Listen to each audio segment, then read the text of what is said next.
कभी कभी सबसे ज्यादा तकलीफ वो लोग देते हैं जिनसे हम सबसे ज्यादा जुड़े होते हैं, और यही जुड़ाव धीरे धीरे हमें कमजोर बना देता है। उनकी हर बात हमारी सोच बन जाती है। उनके हर मूड का असर हमारी खुशी पर पड़ने लगता है। जब वो दूर हों तो बेचैनी, जब वो बदल जाएं तो टूटन, और जब वो साथ होकर भी समझे नहीं तो खालीपन। कभी आपने खुद से पूछा है, क्यों मेरी शांति किसी और के बिहेवियर पर डिपेंड करती है? क्यों मैं बार बार वहीं फंसता हूं जहां से निकलना चाहता हूं? क्योंकि हमने सीखा ही नहीं कि डिटैचमेंट यानी अलगाव भी एक कला है। डिटैच होना मतलब किसी से दूर हो जाना नहीं, बल्कि ये वो इनर स्ट्रेंथ है जहां आप हर चीज को, हर इंसान को, हर सिचुएशन को दिल से देख सकते हो, लेकिन खुद को खोए बिना। डिटैचमेंट का मतलब है जुड़ाव के बिना प्यार करना, एक्सपेक्टेशन के बिना देना और कंट्रोल के बिना स्वीकार करना। ये एक ऐसा माइंडसेट है जो आपको सिर्फ शांत नहीं, फ्री बनाता है।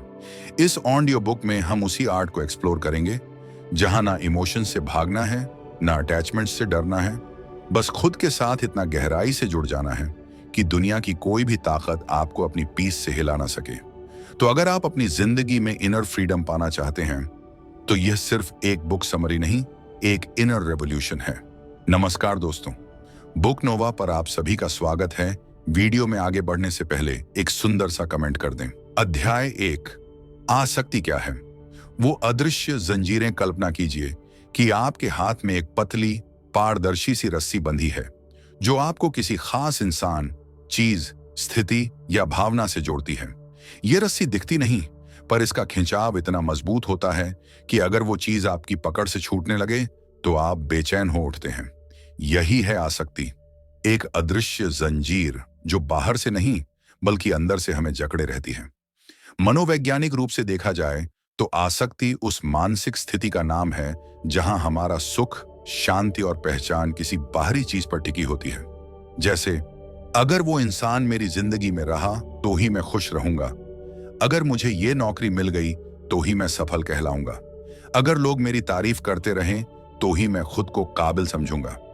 अब जरा सोचिए, जब ये सभी चीजें अस्थायी हैं तो क्या हमारी खुशी भी उनके साथ डगमगाएगी?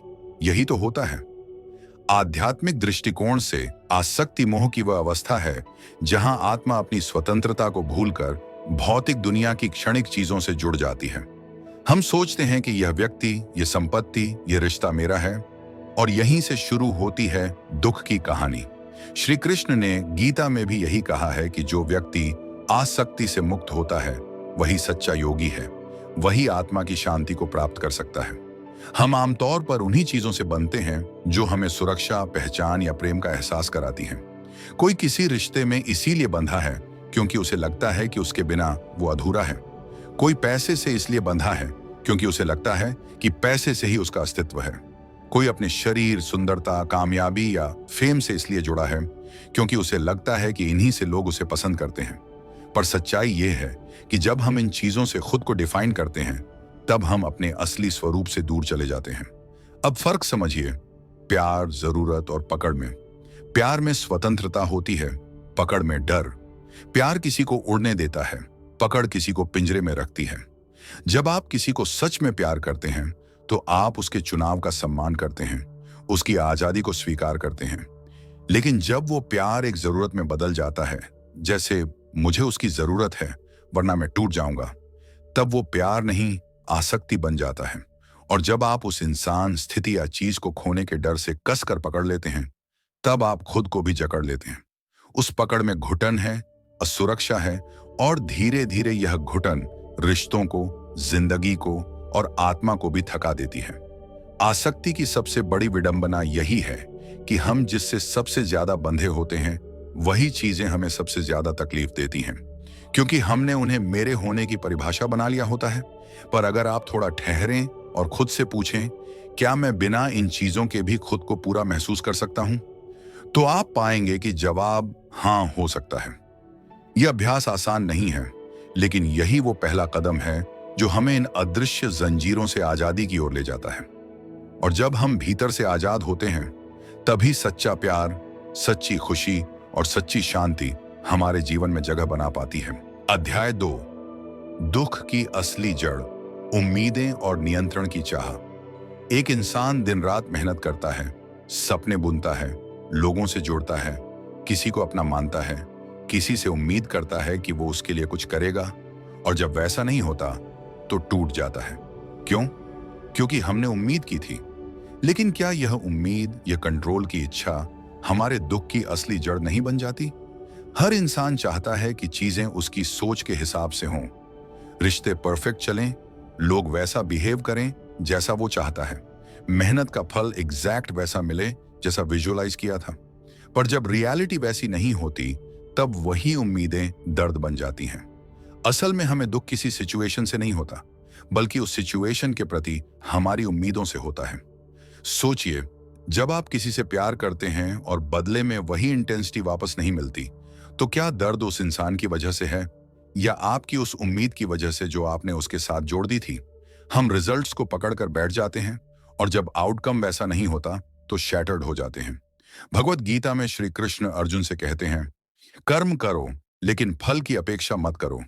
इसका मतलब यह नहीं कि फल मिलेगा ही नहीं, बल्कि इसका भाव है कि हम कर्म पर कंट्रोल रखें, लेकिन रिजल्ट पर नहीं, क्योंकि रिजल्ट हमारे हाथ में नहीं होता, वो तो कई फैक्टर्स पर निर्भर करता है।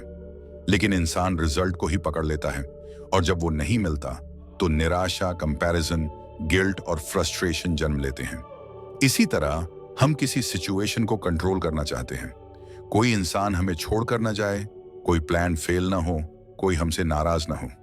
पर यह दुनिया परमानेंट नहीं है। यहाँ हर चीज चेंज होती है, लोग, समय, भावनाएं, कनेक्शंस, सब कुछ। फिर भी हम हर चीज को एक फिक्स फ्रेम में बांधना चाहते हैं। ये कंट्रोल की चाह ही हमारी मेंटल पीस को तोड़ती है। गीता के अनुसार अटैचमेंट, आसक्ति, दुख का कारण नहीं है। अटैचमेंट के साथ एक्सपेक्टेशन जोड़ना असली दुख का कारण है। श्री कृष्ण यही सिखाते हैं, अगर तुम अपने कर्म को ईमानदारी से करो और खुद को सिचुएशंस के आउटकम्स से डिटैच कर लो, तो तुम्हें कभी कोई हिला नहीं सकता। असल में जब हम एक्सपेक्टेशंस से खुद को आजाद करते हैं, तब हम ज्यादा डीप कनेक्शंस बना पाते हैं। तब हम किसी से इसीलिए नहीं जुड़ते कि वो हमें कुछ देगा, बल्कि इसलिए कि हम उसे समझना चाहते हैं, उसकी प्रेजेंस एंजॉय करना चाहते हैं। तभी तो अनकंडीशनल लव समझ आता है, बिना डिमांड, बिना कंडीशन, बिना कंट्रोल के। बुद्ध भी कहते हैं, desire is the root of all suffering. यहां डिजायर का मतलब सिर्फ लालच नहीं, बल्कि वो सटल एक्सपेक्टेशंस भी हैं जो हम हर चीज से अनकॉन्शियसली जोड़ते हैं। जब हम उन डिजायर्स को छोड़ देते हैं, तभी इनर पीस मिलता है। तो अगर आप अपने जीवन से दुख मिटाना चाहते हैं, तो सबसे पहले यह जानना होगा कि कौन कौन सी एक्सपेक्टेशंस आपके अंदर साइलेंटली जड़ें जमा चुकी हैं। खुद से पूछिए, क्या मैं किसी इंसान से इतना जुड़ गया हूं कि उसकी हर बात से मेरा मूड कंट्रोल होता है? क्या मैं किसी आउटकम को लेकर इतना ऑब्सेस्ड हूं कि फेलियर मुझे तोड़ सकता है? क्या मैं सिचुएशंस को कंट्रोल करना चाहता हूं और जब वो हाथ से बाहर जाती हैं तो मैं अनस्टेबल हो जाता हूं? अगर इन सवालों के जवाब हाँ में हैं, तो आपको खुद को इन इनविजिबल चेन्स से आजाद करना होगा, क्योंकि जब तक हम कंट्रोल और एक्सपेक्टेशंस के इल्यूजन में फंसे रहेंगे, तब तक इनर पीस हमारे पास आकर भी दूर रहेगी। जीवन को फ्लो में एक्सेप्ट करना ही सच्ची समझदारी है, जहां हम बस अपना बेस्ट देते हैं और बाकी को छोड़ देते हैं यूनिवर्स पर। यही वो आर्ट है जो गीता और बुद्ध दोनों हमें सिखाते हैं। Let go to be free. अध्याय 3, छोड़ना सीखो, नियंत्रण नहीं, समर्पण अपनाओ। एक व्यक्ति था, नाम था आदित्य। उसकी जिंदगी बाहर से देखने में बिल्कुल परफेक्ट लगती थी। एक अच्छी नौकरी, एक खूबसूरत घर और एक रिश्ता जो देखने में मजबूत लगता था। लेकिन भीतर ही भीतर आदित्य टूट रहा था। उसे हर चीज पर कंट्रोल चाहिए था, अपने काम के नतीजों पर, अपने पार्टनर के व्यवहार पर, यहां तक कि भविष्य में क्या होगा उस पर भी। लेकिन जैसे जैसे वो चीजों को कसकर पकड़ता गया, वैसे वैसे उसकी जिंदगी में तनाव, चिंता और दुख बढ़ता गया। एक दिन थक हार कर वो किसी शांत जगह पर गया। वहां एक साधु मिले। आदित्य ने अपना दर्द साझा किया। मैं सब कुछ ठीक करना चाहता हूं, लेकिन कुछ भी मेरे हाथ में नहीं है। मुझे क्यों ऐसा लगता है कि जितना ज्यादा मैं कोशिश करता हूं, चीजें उतनी ही बिगड़ जाती हैं? साधु मुस्कुराए और बोले, क्योंकि तुम कंट्रोल करना चाहते हो, समझना नहीं। तुम जिंदगी के साथ बहने के बजाय उसे घसीटना चाह रहे हो। सच्चा सुख तब आता है जब हम छोड़ना सीखते हैं। जब हम समर्पण करते हैं। ये लेटिंग गो की शुरुआत थी, लेकिन यह सिर्फ शब्दों में आसान लगता है। असल में छोड़ना सीखना एक अभ्यास है। इसका मतलब यह नहीं कि आप लापरवाह हो जाओ या जिम्मेदारियों से भागो। इसका मतलब है कि आप अपने प्रयास करते हैं, लेकिन नतीजों से खुद को चिपकाते नहीं। जैसे किसान बीज बो देता है, उसकी देखभाल करता है, लेकिन बारिश और सूरज को कंट्रोल नहीं करता। वैसे ही हमें भी जिंदगी में काम करना है, लेकिन हर चीज को कस कर पकड़ने की जरूरत नहीं है। कंट्रोल छोड़ने की सबसे बड़ी कला है अपने डर का सामना करना। हम अक्सर चीजों को इसीलिए पकड़ते हैं क्योंकि हमें खोने का डर होता है। हमें लगता है कि अगर हमने छोड़ दिया तो सब कुछ बिखर जाएगा। लेकिन सच यह है कि पकड़ने से नहीं, छोड़ने से मुक्ति मिलती है। जब हम रिलेशनशिप्स में हर बात कंट्रोल करना चाहते हैं तो वो बंधन बन जाते हैं, प्रेम नहीं। जब हम करियर में हर रिजल्ट अपने हिसाब से चाहते हैं तो हम थकते जाते हैं, क्योंकि हम जिंदगी से लड़ रहे होते हैं। समर्पण का मतलब है भरोसा करना, खुद पर, जीवन की प्रक्रिया पर और उस शक्ति पर जो हर चीज को संतुलित करती है। भगवद गीता में भगवान कृष्ण कहते हैं, कर्म करो, फल की चिंता मत करो। ये कोई आध्यात्मिक कोट नहीं, बल्कि एक गहरा मानसिक सिद्धांत है। जब आप फल पर अटके रहते हो तो आप वर्तमान से कट जाते हो, लेकिन जब आप सिर्फ कर्म पर ध्यान देते हो तो आप अपने सबसे शुद्ध रूप में होते हो, शांत, केंद्रित और स्वतंत्र। आदित्य ने जब यह सीखा तो उसकी जिंदगी बदलने लगी। उसने अपने पार्टनर पर भरोसा करना शुरू किया, अपने काम को आनंद के साथ करना शुरू किया और भविष्य की चिंता छोड़कर वर्तमान को जीना शुरू किया। और यहीं से उसे वो मिला जो वो सालों से खोज रहा था, एक भीतर की शांति जो किसी रिजल्ट या परिस्थिति पर निर्भर नहीं थी। असल में छोड़ना कोई हार नहीं, बल्कि एक बेहद बहादुरी भरा निर्णय है।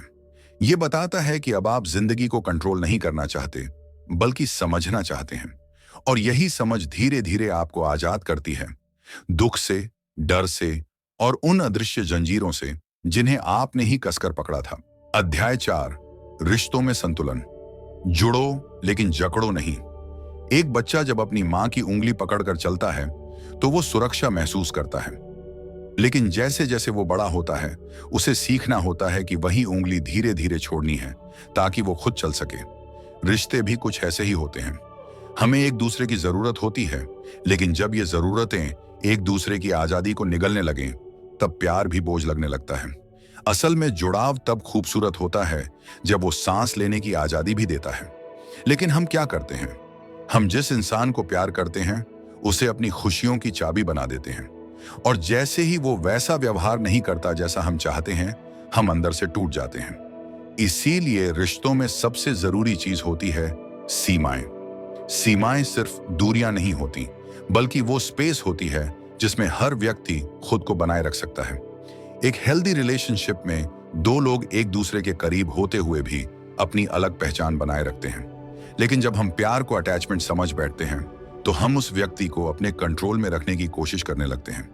हर बात में शक, हर पल में डर और हर फैसले में अधिकार, यही वो चीजें हैं जो रिश्ते को तोड़ती हैं। अब सवाल उठता है कि इमोशनली इंडिपेंडेंट कैसे बने। इसका मतलब ये नहीं कि आप रिश्तों से भागो या खुद को सब कुछ से काट लो। इसका मतलब ये है कि आप अपने अंदर इतनी भावनात्मक स्थिरता और समझ विकसित करें कि आप अपनी खुशियों के लिए किसी और पर निर्भर न रहें। जब कोई आपसे प्यार करे तो वो बोनस हो, जरूरत नहीं। जब कोई आपका साथ दे तो आप आभारी हों, लेकिन अगर न भी दे तो आप बिखरे नहीं। ऐसा तब होता है जब आप अपने अंदर एक ऐसा स्पेस बना लेते हैं जो शांत है, स्थिर है और खुद के लिए काफी है। प्रेम और अटैचमेंट के बीच का फर्क समझना बहुत जरूरी है। प्रेम में आजादी होती है, अटैचमेंट में डर। प्रेम देने के लिए होता है, अटैचमेंट पाने के लिए। प्रेम में आप किसी के साथ रहकर भी खुद बने रहते हैं, अटैचमेंट में आप खुद को खो देते हैं। और यही वजह है कि अटैचमेंट से दर्द होता है और प्रेम से विस्तार। जब आप किसी से सच्चा प्रेम करते हैं तो आप चाहते हैं कि वो व्यक्ति खुश रहे, चाहे वो आपके साथ हो या नहीं। लेकिन जब आप अटैचमेंट में होते हैं तो आप चाहते हैं कि वो व्यक्ति सिर्फ आपके साथ रहे, चाहे वो खुश हो या नहीं। इसीलिए अगर आप अपने रिश्तों को गहराई देना चाहते हैं तो सबसे पहले खुद को पूरा करना सीखिए। जब आप अंदर से पूरे होते हैं तब आप आधे अधूरे रिश्तों में खुद को गंवाते नहीं हैं। और जब आप किसी को बिना जकड़े प्यार करते हैं तो वो प्यार सांस लेने लगता है, वो रिश्ता खिलने लगता है। याद रखिए, जुड़ाव तभी खूबसूरत होता है जब उसमें जकड़न न हो। रिश्ते तभी टिकते हैं जब उसमें स्पेस हो, समझ हो और सबसे ज्यादा आजादी हो। यही संतुलन ही वो कला है जो रिश्तों को एक नया जीवन देती है। अध्याय 5, वर्तमान में रहना, शांत और सजग जीवन की कुंजी। जिंदगी की सबसे गहरी शांति तब महसूस होती है जब हम पूरी तरह से वर्तमान में होते हैं, न कल के पछतावे में उलझे हुए, न भविष्य की चिंता में डूबे हुए। माइंडफुलनेस यानी जागरूकता और डिटैचमेंट यानी अलिप्तता, इन दोनों का संबंध सीधा हमारे अनुभव की गुणवत्ता से होता है। जब हम हर क्षण को पूरी उपस्थिति और सजगता के साथ जीते हैं, तब हम खुद को विचारों की भीड़ से अलग करके केवल उस पल से जुड़ते हैं जो अभी हमारे सामने है, और यहीं से शुरू होता है एक शांत, स्थिर और गहराई भरा जीवन। अक्सर हम सोचते हैं कि डिटैचमेंट मतलब दूरी बनाना या ठंडापन लाना, लेकिन वास्तव में यह एक बेहद गर्म, जीवंत और प्रेम से भरा दृष्टिकोण है। जब हम किसी चीज के साथ इस तरह जुड़ते हैं कि उसके साथ हमारा सुख दुख, पहचान या आत्म मूल्य जुड़ जाता है, तो हम अंदर से अशांत हो जाते हैं। माइंडफुलनेस हमें सिखाती है कि हर अनुभव को पूर्णता से जियो, लेकिन उसके गुलाम मत बनो। जैसे किसी फूल को सूंघना, आप उसकी खुशबू का आनंद ले सकते हो, लेकिन उसे जकड़ कर रखने की जरूरत नहीं होती। अभी और यहीं का अनुभव कोई जादू नहीं है, बल्कि एक अभ्यास है, एक तरीका है अपने दिन में छोटे छोटे पल ऐसे बनाना जहां आप पूरी तरह जागरूक रहें। जैसे सुबह उठते समय अपने सांसों को महसूस करना, चाय पीते हुए उसका स्वाद सचमुच चखना, किसी से बात करते वक्त उसकी आंखों में देखना, और रात को सोने से पहले अपने मन को शांत करना। ये छोटी छोटी प्रैक्टिसेस आपको रोजमर्रा की उलझनों से बाहर निकालकर एक गहराई से जोड़ती हैं। वर्तमान में रहना सिर्फ एक मानसिक एक्सरसाइज नहीं है, ये एक आध्यात्मिक रिवॉल्यूशन है। जब हम खुद को अपने विचारों, प्लान्स और परेशानियों से एक कदम पीछे खींचते हैं और सिर्फ अपनी सांस, धड़कन या चलती हुई जिंदगी पर ध्यान देते हैं, तो हमें एक ऐसी जगह मिलती है जहां न डर है, न लालच, न द्वेष। वहां केवल मैं हूं की उपस्थिति होती है, बिना भूमिका के, बिना अपेक्षा के। डेली अवेयरनेस प्रैक्टिस करना मुश्किल नहीं है, लेकिन इसके लिए निरंतरता चाहिए। जैसे सुबह उठकर 1 मिनट के लिए अपनी सांसों पर ध्यान केंद्रित करना, खाना खाते समय एक पल ठहर कर खाने की गंध और रंगों को नोटिस करना, दिन में एक बार खुद से यह पूछना कि क्या मैं इस पल में हूं। ये छोटे छोटे प्रश्न और क्षण हमें वर्तमान में टिके रहने का अभ्यास कराते हैं। धीरे धीरे हमारा मन शांत होता है, रिएक्शन कम होते हैं, और हर चीज को हम एक स्पष्टता और प्रेम के साथ देखना शुरू करते हैं। वर्तमान में रहना हमें उन सभी चीजों से मुक्त करता है जो हमें तोड़ती हैं, पछतावे, अपेक्षाएं, डर, लालच और पकड़। जब हम हर क्षण को एक उपहार की तरह स्वीकार करते हैं, तब हमें किसी चीज को बदलने, पकड़ने या भागने की जरूरत नहीं होती। तब हम जीवन को वैसे ही अपनाते हैं जैसे वह है, और यही असली डिटैचमेंट है, यही सच्चा माइंडफुलनेस है, और यही शांत और सजग जीवन की कुंजी है। अध्याय 6, मन और अहंकार। सबसे बड़ा भ्रम हमारा मन बहुत चालाक है। ये हमें बार बार यह यकीन दिलाता है कि हम जो सोचते हैं वही सच्चाई है, और हम जो महसूस करते हैं वही वास्तविकता है। पर क्या वाकई ऐसा है? मन की सबसे बड़ी चाल है अहंकार, यानी वह झूठा भ्रम जो हमें बताता है कि मैं अलग हूं, मुझे यह चाहिए, मैं ये नहीं सह सकता, मुझे सम्मान चाहिए, मैं सही हूं। और जब हम इस मैं से चिपक जाते हैं, तभी पीड़ा शुरू होती है। दरअसल अहंकार ही हमारी पकड़ की शुरुआत है। यह हमें हर उस चीज से बांध देता है जिससे हमें असल में जुड़ना ही नहीं चाहिए। जब हम कहते हैं मेरा रिश्ता, मेरा करियर, मेरा नाम, मेरा स्टेटस, तो क्या हम इनमें खुद को देख रहे होते हैं? हाँ, यहीं पर मन हमें बांध लेता है। अहंकार यह मानता है कि उसका अस्तित्व इन चीजों से जुड़ा है, इसलिए जब कोई हमें क्रिटिसाइज करता है, रिजेक्ट करता है या कोई चीज हमसे छिन जाती है, तो हमारे अंदर पीड़ा होती है। असल में वो पीड़ा हमारी नहीं होती, वो उस मैं की होती है जो एक झूठा भ्रम है। ईगो हमें हमेशा भविष्य या अतीत में उलझा कर रखता है। मैं कल कितना बुरा लगा, मुझे कल कितना कुछ मिलना चाहिए, अगर वो मुझे छोड़ गया तो, ऐसे अनगिनत विचार। लेकिन सच्चाई यह है कि हम विचार नहीं हैं, हम वो चेतना हैं जो इन विचारों को देख सकती है। जैसे बादल आसमान को ढक सकते हैं, लेकिन वे आसमान नहीं बन जाते, वैसे ही विचार हमारे भीतर आते हैं, लेकिन हम विचार नहीं होते। अब सवाल उठता है, इस अहंकार से कैसे बाहर निकलें? सबसे पहली बात, अपने विचारों को सीरियस लेना बंद करो। हर बार जब मन बोले, ये तुम्हारे साथ ऐसा क्यों हुआ, तो बस रुक जाओ और खुद से पूछो, क्या ये बात इस वक्त जरूरी है? क्या ये मेरा सच्चा स्वरूप है या फिर बस अहंकार की कोई पुरानी कहानी? धीरे धीरे जब आप विचारों को देखना शुरू करोगे, उनमें फंसना बंद कर दोगे, तभी असली डिटैचमेंट शुरू होता है। मैं की परिभाषा को तोड़ना, यानी खुद को किसी लेबल, रोल या कहानी से अलग देखना। आप ना तो एक प्रोफेशन हो, ना एक रिश्ता, ना कोई ओपिनियन, आप सिर्फ होने की अवस्था हो। और जब आप इस शुद्ध अस्तित्व को पहचान लोगे, तभी डर और पकड़ दोनों गायब हो जाएंगे, क्योंकि तब न तो कुछ खोने को होगा, न ही कुछ साबित करने को। तो आज से ही अभ्यास शुरू करो। जब भी मन में कोई मैं से जुड़ा विचार आए, तो उसे सिर्फ देखो, पकड़ो मत, जज मत करो, बस ध्यान दो कि मन क्या कह रहा है।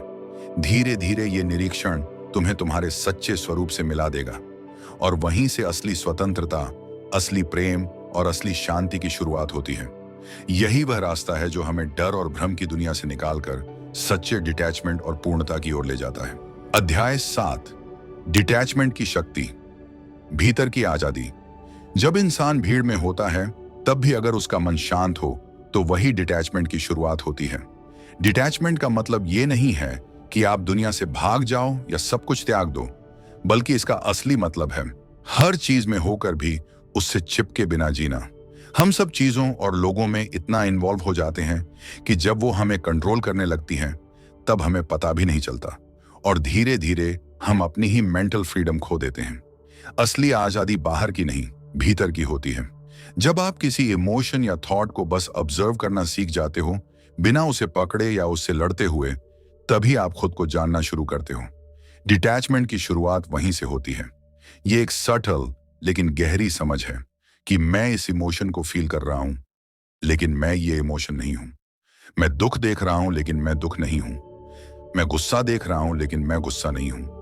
इस प्रोसेस में सबसे पहले जो बदलाव आता है, वो होता है शांति। एक ऐसा काल्मनेस जो बाहर की सिचुएशंस पर डिपेंड नहीं करता। चाहे कोई आपको पसंद करे या नफरत करे, सक्सेस मिले या फेलियर, आपकी अंदरूनी स्थिति स्थिर रहती है। ये वही स्थिति है जिसे गीता में स्थिर प्रज्ञा कहा गया है। एक ऐसा व्यक्ति जो हर हाल में संतुलित रहता है, और यही इमोशनल और मेंटल फ्रीडम का पहला साइन है। डिटैचमेंट का मतलब है कि आप अपने विचारों के ऑब्जर्वर बन जाएं। आप अपने इमोशंस को वेलकम करें, लेकिन उन्हें अपने ऊपर हावी ना होने दें। और यही अंदर की मैच्योरिटी है। जब इंसान इमोशनली इंडिपेंडेंट होता है, तब वो किसी पर निर्भर नहीं रहता अपने पीस या हैप्पीनेस के लिए। तब वो प्यार करता है, लेकिन पॉसेसिव नहीं होता। वो केयर करता है, लेकिन कंट्रोल नहीं करता। ये जर्नी आसान नहीं होती, क्योंकि माइंड की आदत होती है पकड़ने की, क्लिंग करने की। लेकिन जब आप धीरे धीरे अवेयरनेस से हर सिचुएशन को देखने लगते हो, तब आप महसूस करते हो कि पकड़ने से सिर्फ सफरिंग आती है और छोड़ने से फ्रीडम। और जब एक बार आप उस इंटरनल फ्रीडम को टेस्ट कर लेते हो, तब कोई भी बाहरी अचीवमेंट आपको उतना सेटिस्फाई नहीं कर सकती। अंदर की आजादी का अनुभव तब होता है जब आप किसी थॉट या फियर से बंधे हुए नहीं होते, जब आप किसी मेमोरी में अटके हुए नहीं रहते, जब आप फ्यूचर के किसी आउटकम को लेकर एंग्शियस नहीं होते। उस वक्त जो फीलिंग होती है, वो है एब्सोल्यूट पीस, क्लैरिटी और पावर। कोई डिस्ट्रैक्शन नहीं, कोई कंफ्यूजन नहीं, सिर्फ प्रेजेंस और कामनेस। डिटैचमेंट का मतलब डिस्कनेक्ट होना नहीं है, बल्कि डीपली कनेक्ट होना, लेकिन बिना फियर, बिना एक्सपेक्टेशंस। जब आप किसी को या किसी एक्सपीरियंस को पूरे अवेयरनेस के साथ जीते हो, लेकिन उस पर अपना अधिकार नहीं जमाते, तभी आप ट्रूली डिटैच्ड होते हो।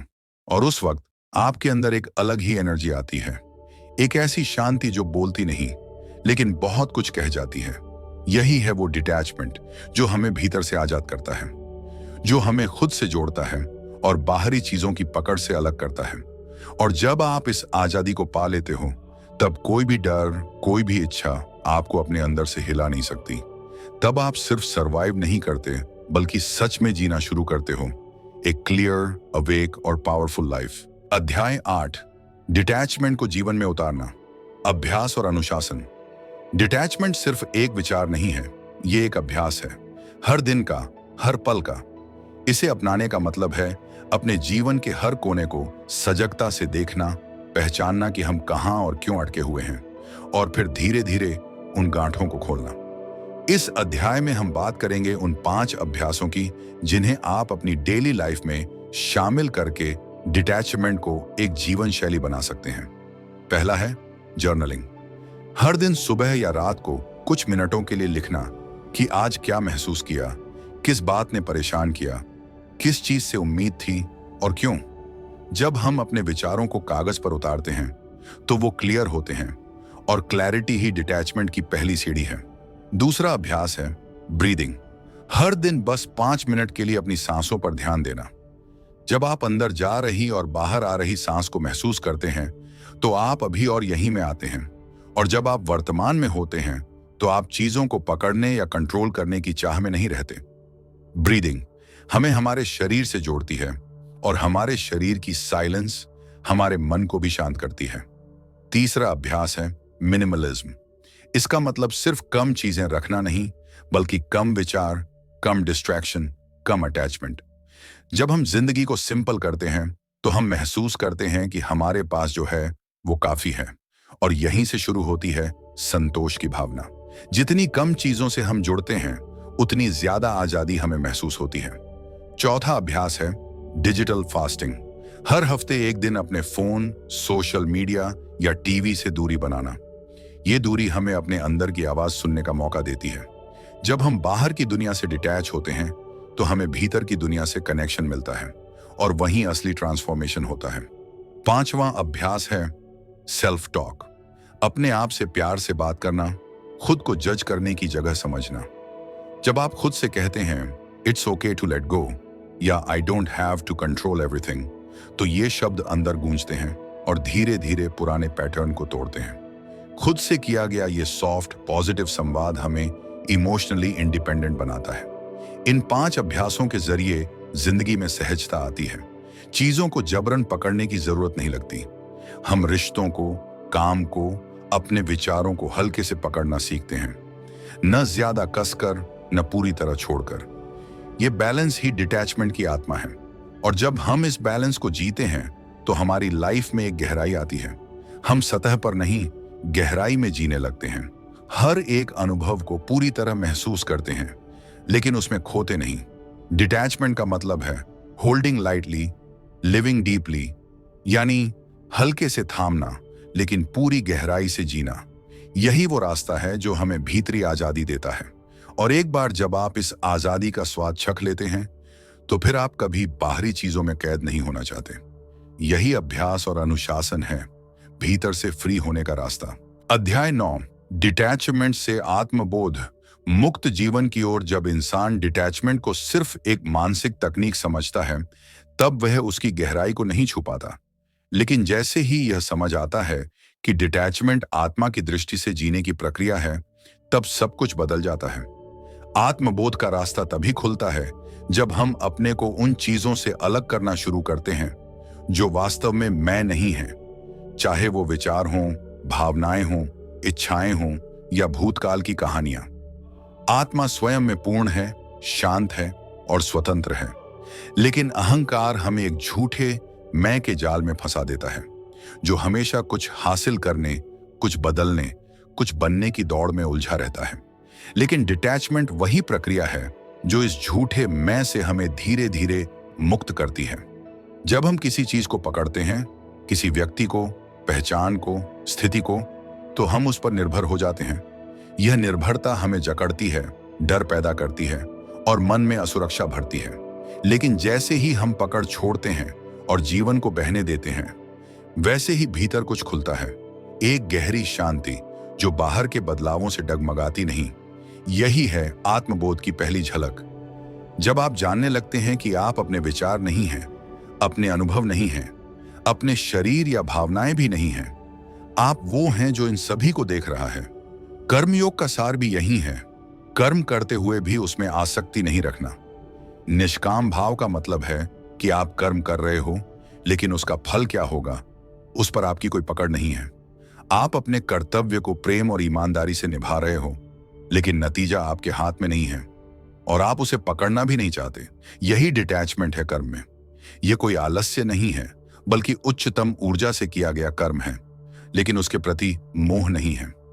जैसे जैसे व्यक्ति भीतर से इस डिटैचमेंट को जीने लगता है, वैसे वैसे आत्मा की स्वतंत्रता का अनुभव होने लगता है।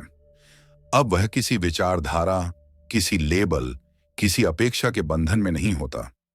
अब वह दूसरों को भी स्वतंत्रता देता है, क्योंकि वह खुद आजाद है। भीतर से आजाद व्यक्ति ही बाहर की दुनिया में प्रेम दे सकता है, बिना किसी शर्त के। वह हर क्षण में पूर्णता को देखता है, क्योंकि उसे अब कुछ भी पाना नहीं है, बस अनुभव करना है। अंततः डिटैचमेंट आत्मा की उस अवस्था की ओर ले जाता है जहां व्यक्ति समझने लगता है, मैं वो नहीं हूं जो मैंने सोचा था, मैं वो हूं जो देख रहा है। और इस देखने की शक्ति में ही सच्चा ज्ञान है। डिटैचमेंट कोई नकारात्मक भाव नहीं है, यह तो एक अत्यंत सुंदर प्रेममय स्थिति है, जहां आप किसी को बांधते नहीं, बल्कि उसके होने की स्वतंत्रता को स्वीकार करते हैं। यही आत्मबोध की शुरुआत है। यह जान जाना कि मुक्ति पाने के लिए कुछ और बनने की जरूरत नहीं है, बल्कि सिर्फ उस झूठ को छोड़ने की जरूरत है जो हमने अपने बारे में पकड़ रखा है। और इस त्याग, इस छोड़ने की प्रक्रिया में ही वह प्रकाश है जो हमें हमारे सबसे गहरे सत्य से मिला देता है कि हम पहले से ही पूर्ण हैं, शुद्ध हैं और स्वतंत्र हैं। यही है डिटैचमेंट का अंतिम रहस्य, और यही है एक मुक्त जीवन की शुरुआत। आपने इस वीडियो का पहला पार्ट तो देख लिया है, आपको बधाई हो, क्योंकि आपने मुक्त जीवन की शुरुआत के बारे में जान दिया है। लेकिन उसे अपने जीवन में अप्लाई कैसे करोगे, उसके लिए यह वाला वीडियो देखें।